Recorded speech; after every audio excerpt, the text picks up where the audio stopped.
journalist, fellow Fox 5 journalist in Washington, Guy Lambert. Arguably one of the most recognized voices in Washington, D.C. Thank you so much for joining us today. Hey guys, good to see you. By the way, the background looks amazing. I'm truly jealous. You got just that scenic view. I wish I happened to be there. This is Do totally you want real. us to send you a palm tree or two? We could probably arrange for that. Oh my gosh. Yeah. Otherwise, I'm looking at, let's say, oak trees, and that gets a little old after a while once you've been here in the nation's capital. So. Hey, but real quick, what's the temp there today? Because we'd probably like to trade out for that. But you know what? It's a hot day here. I got to tell you, I think it's about 92. The dew point around 73 or so. So that's really typical in the humid. month of August. But here's the difference, real quick, guys. Here in D.C., it's all about humidity. Yep. And so whereas it's a little bit drier there, when you step out the door here, you're immediately, let's say, sweating from head to toe as soon as you walk to the car. Yeah, I would take a dry Okay, heat. wait, never mind. I guess we'll keep our triple take digits. The dry heat. Yeah, but thank you again for taking some time out of your day to chat with us here. A lot has been happening there in your neck of the woods. And I was on your website here, Fox 5 Washington, D.C., and one of the headlines for today is D.C. Mayor Bowser flies to Martha's Vineyard while city is under federal control. Walk us through a little bit of what's happening there in D.C. and what's going on. Well, it's interesting. You know, some would say it has a script made for a movie. Depending on which side of the fence you sit on, it could very well be a horror movie. What I can tell you is it's now been several days since President Trump, in essence, enacted federal control over the Metropolitan Police Department, meaning he is now the man in charge over the police department here in Washington, D.C., residents about 700,000 in all.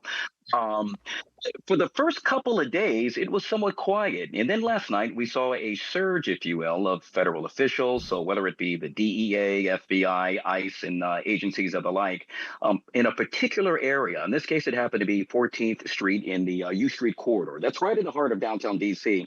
I've been to your city one time. I would equate that to, let's say, Jefferson Street, right there by the arena. And so with that being said, it had a number of checkpoints. Folks were driving, and they were looking for, let's say, immigration status and vehicle inspections as well. A number of residents found that to be somewhat offensive. And what's really interesting, some of the folks that we had on today, what they made mention of is accountability. And what you're seeing now with regard to the National Guard, DEA, and FBI are folks policing the area that don't necessarily live in the area and aren't held accountable by the residents of Washington, D.C. And so a number of folks were, in essence, crying foul about that. And what's really interesting is the whole probable cause thing. You know, never in a million years did you think in the nation's capital that would have to be discussed. And so the question is, what rights does one have when approached by an official and or an officer? And for the most part, it is we had to, in essence, educate folks to make sure that they are up to par so that they are in compliance as well. Yeah. Real quick, with regards to with the mayor, I was in Martha's Vineyard this weekend, and I happened to know that she was due to fly to Martha's Vineyard. It's to my understanding, several of her family members ended up flying to the vineyard the same day the president made the announcement that, in essence, he was taking over D.C. She has been very vocal. I know that the two have had not her, but her and Pam Bondi have had several conversations surrounding what's to be expected. And I guess now it's just a wait and see. Yeah, that is so very true. And you mentioned some of those checkpoints, and they kind of equate them to like DUI checkpoints almost, if you've seen them in different areas of the city. There's also questions about the sanctuary city status. Can you get into that a little bit? Because Trump said it during the Oval Office meeting. Can you talk a little bit about that? Well, it's not in essence that D.C. has been aligned with the sanctuary city, but what I can tell you is that for the most part, we are being used, we being the nation's capital, yet again, 700,000 residents, as a test city, perhaps for issues that cities that have seen crime in the past. What's interesting about that is that if you look at the stats, and this is where a number of the local officials, so let's say the council members, we had Robert White, one of the city council members in Washington, D.C. on my show, the Fox 5 Live Zone here in D.C., and he made the point that he believes the president in essence, federalized the Metropolitan Police Department using a false pretense, meaning that crime was at an all-time high. However, if you really look at the numbers and compare it to last year, crime is down 30%. And so, in essence, a number of folks are saying, hey, we understand that, no one wants crime. My hand is raised high. I do not want that. And I think a number of residents here in the nation's capital are agreeing and siding with that. It's just how it's unfolded that everyone is still trying to wrap their head around. So, Guy, I'm glad you actually said that. Like, nobody wants that. Nobody wants high crime. Nobody wants anybody getting hurt. You want to feel safe in the city you live, you work, and you play in. So can you, we hear the president describing D.C., crime, bloodshed, bedlam, squalor. It sounds like a nightmare. You live there. Yeah. What is it like to live there? Is that an accurate depiction? I would disagree. I would say, though, last year, carjackings, dear God, nearly got an all-time high to the point where I was somewhat fearful to drive my car. I live in the Navy Yard, which is a very prominent area. A lot of the members on the Hill live in that area as well. We have seen an influx of, let's say, youth that have invaded that area and are, I would argue, creating mayhem. So whether it's riding those scooters that you see folks riding in certain cities in the middle of the street, throwing those them dang everywhere. E-bikes, whether it's scooters. Yeah, there you go. Yeah, and things of that nature. We have seen that, but overall, crime, if you want to look at the numbers, if we're going to go by the numbers, crime is overall down. And so that has to be, taken into account when we're having this conversation as well. And just to piggyback off what Des said, talking about just, is it a safe city? I remember talking to Tom Fitzgerald, one of your colleagues there at Fox 5, about some of the crime that happened there after the murder of those two staffers outside of the Jewish Museum at that event.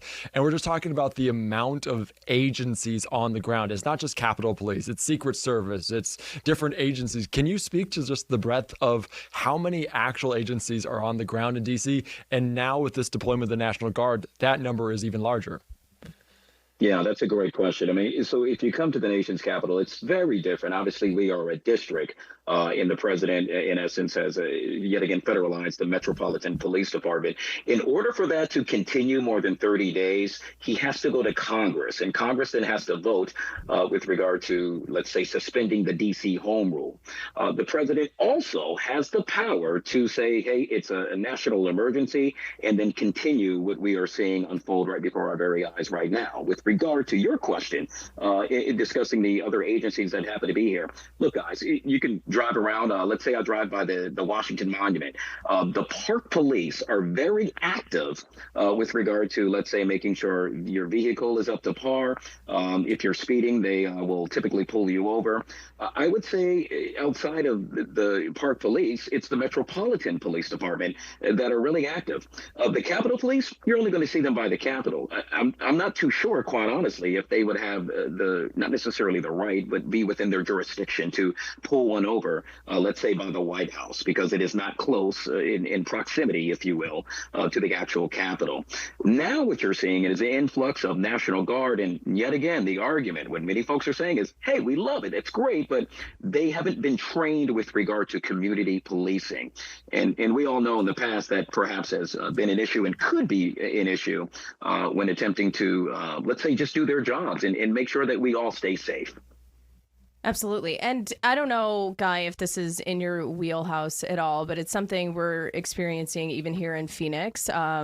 The Phoenix Police Department is short officers, and that's something that's come up in regards to staffing there in D.C. Bowser did speak to the fact that there's just about a little more than 3,100 officers. Of course, they would like to have more. Has this been a long-term ongoing issue that you've seen D.C. struggling with, hiring more folks to the force? By far, yeah. It's no secret. Look, guys, we live somewhat of a lavish life, I would assume. We have tough jobs. We're, reporters, anchors, and things of that nature. Imagine having to police a city into which crime is an issue, not as bad as what it has been put forth. But yet again, it's a tough job. It's hard to hire folks, good folks at that, to then serve and protect. Yeah. With that being said, it was really interesting. You made mention of the mayor, and she held a press conference the other day. yesterday after meeting with Pam Bondi, and I found it truly amazing to the sense of what she said. And whereas obviously she leans to the left, the president obviously leaning to the right, she in essence credited the president, stating that, look, we have been begging time and time again for additional help, additional support. Thank you, Mr. President, for bringing in these additional folks. We just want to make sure that it's done the right way and in a way that can create peace and safety for all. I found it to be rather interesting, whereas the political approach that she took could be viewed by some in her party as being somewhat weak, whereas others view it as being very strong. Yeah, a different contrast to what we saw in L.A., where Mayor Bass, Gavin Newsom, talking about, hey, we don't need these people there. Very different tone from Bowser, like you said, Guy. Absolutely. Guy, we appreciate you so much. We just have about a minute left. We're going to wrap things up with you and get to our mystery cam reveal here. But truly a pleasure speaking with you today. We thank you for carving out the time. Oh, guys, had a great time. Love to do it anytime. And yeah, get me that palm tree. I'll be waiting. Yeah. They say send your address. Dave, we got to keep him. Dave, I'm going to pull up the Dave cam. Dave, take down his address. All right. We got to send him that palm tree. On you, Dave. Thank you so much. All right. Thank you. All right, guys. Have a good one. Great job, guys. Thank you. Wow. We learned a lot there. Yeah, it was a lot. It's interesting to get their perspective because the District of Columbia is different than a lot of states just based on jurisdiction, just based on how many foreign people are there, just ambassadors and different things alike. So, and I like how you mentioned, like, they're, kind of always like a testing ground, too. But in a place where they have a lot of those resources, I guess, to do so. Yeah, because it's like you got Capitol Police, you got Secret Service, you got Homeland Security, you got DEA, you got ATF. Like, you have all of these agencies in one locale.